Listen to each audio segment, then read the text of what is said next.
और आज हम आए हैं इवनिंग वॉक पे इन दोनों के साथ बहुत टाइम बाद। यही होता है। मेरे बोलना मत क्या बोलना बोल तो ना। हेलो गाइस, देखिए ये है घास। ये घास हम जो अक्टूबर का महीना था उसमें काटते हैं और जो पूरे साल हम इस घास को ही देते हैं पशुओं को। ये घास होता है जब बरसात का मौसम स्टार्ट होता है तब इस घास को हम पशुओं के लिए रखते हैं।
नीचे मोर है।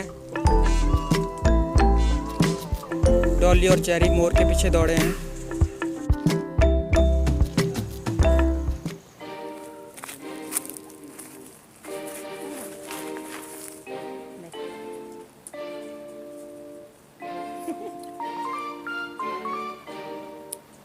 चेरी खाओ। देखिए बंटू जी को नहीं बोलते ला।